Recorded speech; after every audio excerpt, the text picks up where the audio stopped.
Hello tout le monde, j'espère que vous allez bien et que vous profitez du beau temps et de l'été. On se retrouve aujourd'hui pour une vidéo sur mon budget annuel, ou plutôt comment je garde une vision globale de ma situation financière sur l'année. Je vous avais présenté dans une vidéo précédente mon budget hebdomadaire, là je vais vous montrer comment j'établis mon budget mensuel et comment je calcule du coup mes moyennes sur l'année. Donc, pour suivre mon budget annuellement, j'utilise un fichier Excel que je stocke sur Google, comme ça mon mari a accès au même fichier et on a la même vision de notre situation financière. Je vous montre ça de suite. Donc oui, j'allais oublier, avant de démarrer, je tiens à faire un petit disclaimer. Là je vais vous montrer nos finances, donc nos dépenses réelles, nos salaires, notre épargne. Je fais ça dans un but de partage, je ne fais pas ça pour me vanter ou quoi que ce soit, je fais vraiment ça pour vous montrer un exemple de budget qui fonctionne pour nous et notre famille, et peut-être pour vous inspirer à reprendre le contrôle de votre situation financière, ou peut-être à ajuster votre budget, ou simplement utiliser cette méthode-là et voir si ça marche pour vous. Je tiens vraiment à faire de cette chaîne un espace d'échange et de partage et de bienveillance, donc tous les commentaires déplacés ou insultants envers moi-même ou envers d'autres personnes qui commenteraient sous cette vidéo seront tout simplement supprimés. Voilà, j'espère que vous prendrez les informations que je partage avec vous avec bienveillance. Sur ce, on commence. Je vous montre le fichier, donc je décale ça. C'est un fichier que j'ai rempli jusqu'à juin. Nous sommes encore en juin, donc je n'ai pas encore les dépenses effectives et les revenus effectifs. Je les remplirai une fois que le mois est fini. Chaque mois, je remplis les dépenses, les revenus et l'épargne effectuée. Et vous voyez en fin de fichier, j'ai une moyenne qui se calcule et qui me permet de remplir facilement le budget du mois suivant. La première partie du tableau rouge, donc tableau rouge dépenses pour bien montrer que ce ne sont pas des choses agréables. La première partie correspond aux charges fixes, la deuxième partie aux enveloppes ou catégories, selon comment vous les appelez. Le tableau bleu, les revenus, et le tableau vert, épargne. Donc on commence. Pour établir mon budget du mois de juillet, je regarde simplement ce que me donne le calcul de la moyenne, donc là 756 €, je ne me casse pas la tête, je mets 756. 1400 € de prêt, c'est énorme, mais on a comme objectif d'avoir 0 dette, donc on se serre la ceinture pour justement rembourser ce prêt le plus rapidement possible et pouvoir par la suite déménager et réaliser notre rêve qui est d'acheter une ferme à la campagne. Ensuite, 150 € de crèche, ça fait mal, surtout qu'en juillet on sera en vacances, donc ça fait mal de payer 150 € alors qu'on va pas utiliser la crèche, mais c'est comme ça. Électricité, qu'est-ce qu'on a? 52,50 €, j'arrondis à 53. Netflix 6, ça ne change pas. Abonnement téléphone 29, ça ne change pas. Et dont nous donnons chaque mois 60 € à des associations. Donc ça diffère chaque mois, mais c'est très important pour nous de donner chaque mois pour aider tout simplement. Si on pouvait, on donnerait plus, mais 60 € c'est ce qu'on s'est fixé au minimum tous les mois. Ensuite, pour l'alimentation, quelle est la moyenne? Donc 394 €. On arrondit à 400. Ensuite, maison 0 €, on sera en vacances donc on ne prévoit pas de faire de bricolage ou de rénover la maison. Transport, par contre, là ça va faire mal, on sera en vacances donc beaucoup de trajets. On va y mettre, j'ai une moyenne de 186 €, on va y mettre 250 €.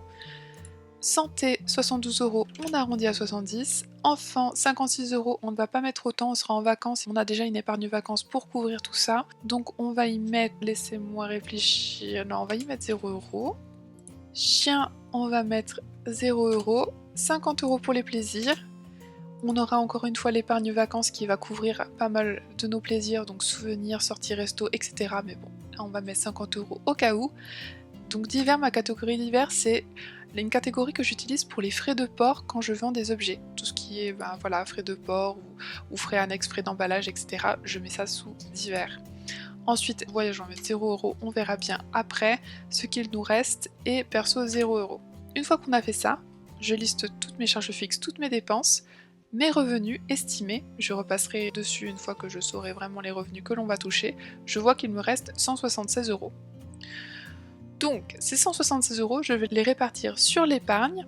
Ce n'est pas grand chose, mais je pense que le fonds d'urgence ça va pour le moment, la voiture ça va, maison ça va, on va mettre 10 € pour les cadeaux, on va mettre 40 € pour les enfants et 20 € pour la maison.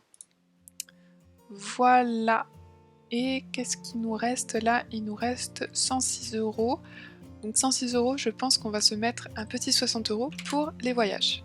Voilà, donc il reste 46 €. S'il nous reste ces 46 € en fin de mois, on les mettra sûrement dans l'épargne chien ou l'épargne voiture. Et s'il nous reste plus, eh ben on avisera à ce moment-là, ce sera une bonne nouvelle. Voilà, on a préparé ensemble le budget du mois de juillet, qu'ensuite j'utiliserai pour remplir ma fiche budget mensuelle qui sert ensuite de base à mes fiches budget hebdomadaires. Sur le même fichier, j'ai aussi un tracker pour mes différentes épargnes.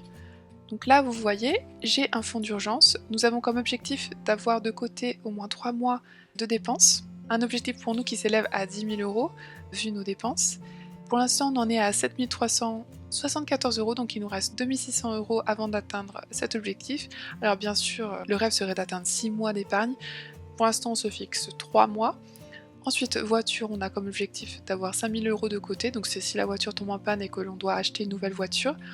Il nous reste 1 400 € à mettre de côté et malheureusement, mauvaise nouvelle de ce mois-ci, on a eu des réparations inattendues de la voiture, on a eu un accident et 1 000 € en plus. Donc on va enlever 1 000 € de cette épargne-là, donc ça va être encore pire. Voyage, on a épargné pendant 2-3 ans, on a une belle épargne voyage qui s'élève à 2 500 € à peu près. On va utiliser cette épargne cet été pour notre voyage. Ensuite, épargne maison qui nous sert pour tout ce qui est rénovation, gros entretien. Donc si on doit refaire la cuisine ou changer des meubles par exemple. On a comme objectif d'avoir 5 000 € de côté. Il nous reste 1 700 € à mettre de côté. L'épargne enfant, j'ai décidé de ne pas la partager. J'estime que ça relève de leur vie privée. Là, je partage déjà pas mal d'informations personnelles. Je pense que vous comprendrez que je ne partage pas leur compte d'épargne. Ensuite, épargne cadeau. Donc on veut mettre de côté 500 € pour tout ce qui est Noël et anniversaire. Il nous reste 230 € avant la fin de l'année et la période de Noël. L'épargne chien, on a comme objectif 500 €, donc pour tout ce qui est gros pépins vétérinaires, etc. Là, on est à 200 €, donc il va falloir qu'on s'y mette et qu'on atteigne cette somme-là. Ensuite, les 2 dernières lignes, c'est tout ce qui est mon épargne personnelle, donc en bourse. J'ai commencé à investir en bourse il y a de ça bien 6-7 ans, je dirais. J'ai pour l'instant 16 000 €. J'aimerais avoir 18 000 €. Je mets un peu tous les mois sur des fonds indexés et une petite partie sur des actions. Si ça vous intéresse, je pourrais faire une vidéo sur le sujet. Et à côté de ça, j'ai une épargne personnelle, donc c'est une épargne, quand je n'utilise l'enveloppe perso, je la mets sur cette épargne-là, ou si je touche des petites primes via le boulot, je les mets aussi sur mon épargne personnelle. Comme vous pouvez le voir, on a une grosse dette, donc c'est tout simplement le prêt de la maison qui s'élève à 223 000 €. On a comme objectif d'être zéro dette, donc objectif 0, il nous reste 223 000 € à rembourser. La bonne nouvelle, c'est que dans 2 ans, on pourra être entre guillemets libéré de ce prêt et renégocier un prêt. On espère profiter de cette période-là pour acheter une ferme et vivre à la campagne et donc réaliser notre rêve. Donc on croise les doigts, on se bouge pour atteindre cet objectif. Donc voilà, c'était tout ce que je voulais vous montrer aujourd'hui. J'espère que cette vidéo vous a plu et qu'elle vous a inspiré à reprendre le contrôle de votre budget si ce n'est pas déjà le cas. Vous pouvez bien sûr vous inspirer de ce fichier et vous créer un fichier budget annuel personnalisé. Si ma fiche de budget annuel vous intéresse, je vous mets le lien dans la barre d'informations. Si cette vidéo vous a plu, n'hésitez pas à vous abonner à ma chaîne ou à mettre un petit pouce vers le haut. Ça m'aide à savoir déjà que vous êtes passé par là et que vous avez aimé ce contenu. Si ça vous intéresse, je poste presque quotidiennement des updates budget et trucs et astuces sur Instagram. Je vous mets le lien sous cette vidéo en barre d'informations. Sur ce, je vous souhaite une excellente journée et fin de semaine. Je vous embrasse, prenez bien soin de vous et de vos proches et je vous dis à bientôt pour de nouvelles vidéos.